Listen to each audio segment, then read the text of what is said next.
And lastly, we have my favorite of the three. Magic the Gathering.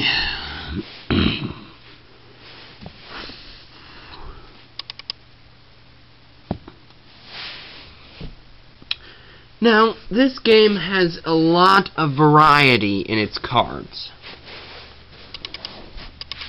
Firstly, you have three major types of things which go into your hand. Creatures, lands, and non-creature spells. And the game itself advises you on 24 creatures, 24 lands, and 12 non-creature spells for an average deck.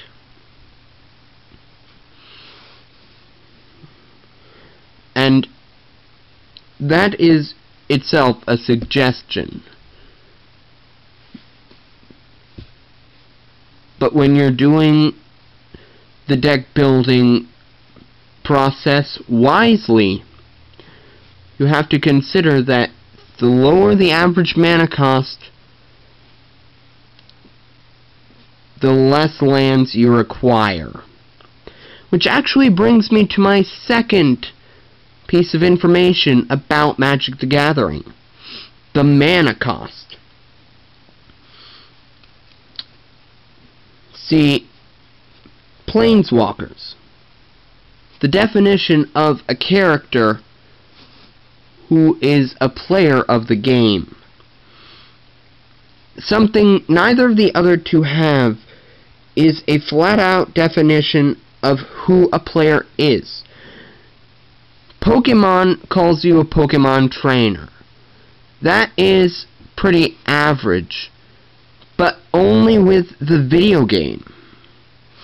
And Yu-Gi-Oh! Doesn't really call you anything. Magic the Gathering calls you a Planeswalker, which allows you to feel as if you are part of the story, and not just establishing that this is the story and you're just some random trainer, which a representation of which might encounter the main character at some point or another.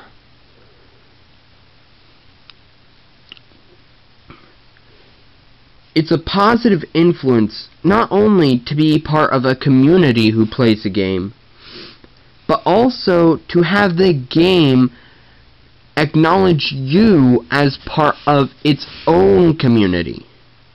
There's the community of players, and then there's the game community, or the community of characters. Because the game is acknowledging you as a character as well as a player, you're more in tune to feel as if playing the game is almost like you're part of the story itself.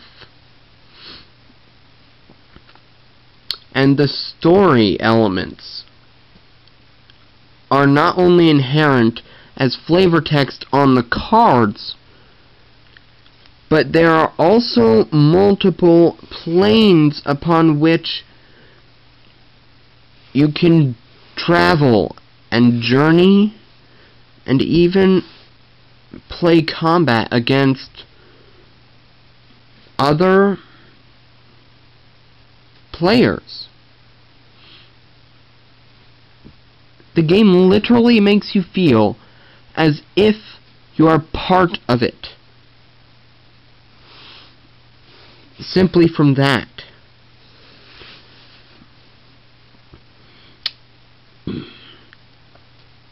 And the game also has a few other perks.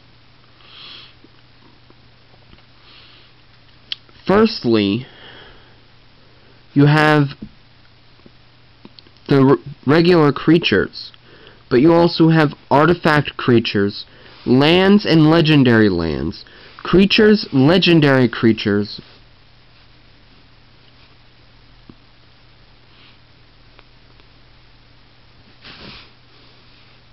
five different main colors of lands and mana, as well as colorless and generic mana.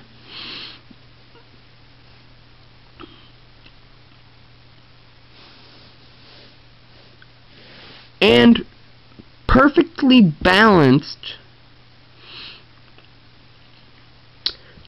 mana counts, converted mana cost. Not to mention that there are creature subtypes such as Vidalkin, Kieran, human, elf, dwarf, vampire, werewolf. Oh, jeez, the list goes on and on and on. And the mechanics of the game are virtually endless. From infect to devoid and menace and trample and haste. Oh. But as complicated as that may sound, it's actually very, very simple.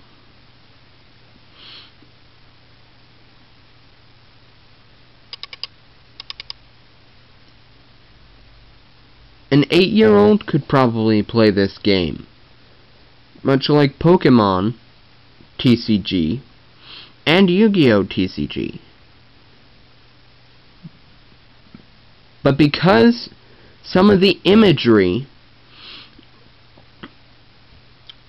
in the cards can be a little bit graphic,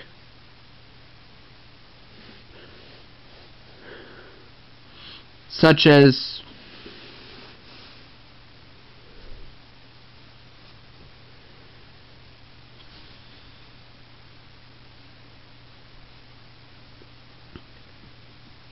the art for vampire cards, having blood dripping from the fangs occasionally, or the design of the monsters themselves.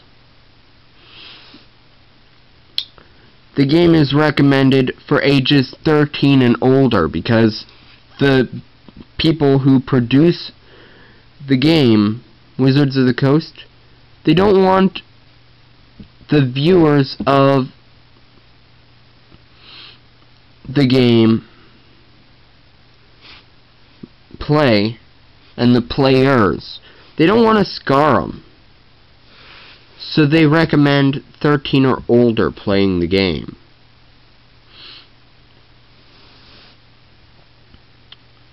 And that's not even the best part about the game.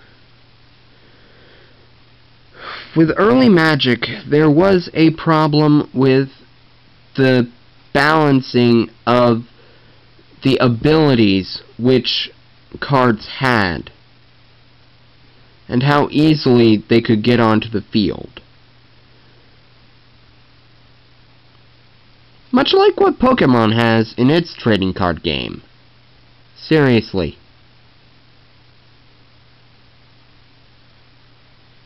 But I've already discussed that. If you haven't seen it, I'll provide a link on, like, probably top right of the screen. You'll see it when the video goes up and public, but I can't see it on my screen because, anyway,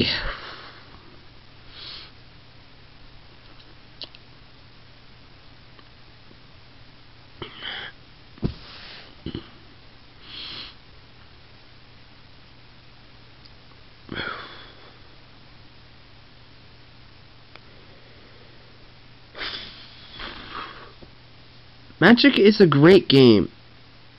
That's all I can tell you.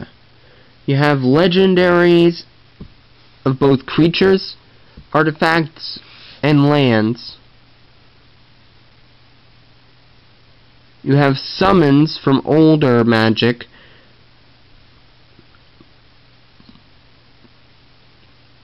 And you have a variety of formats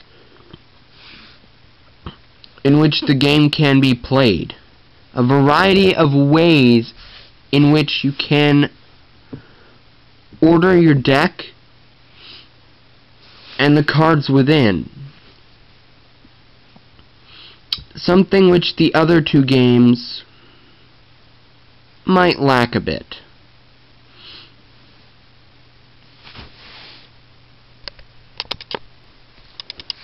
Stay tuned because we're just getting started.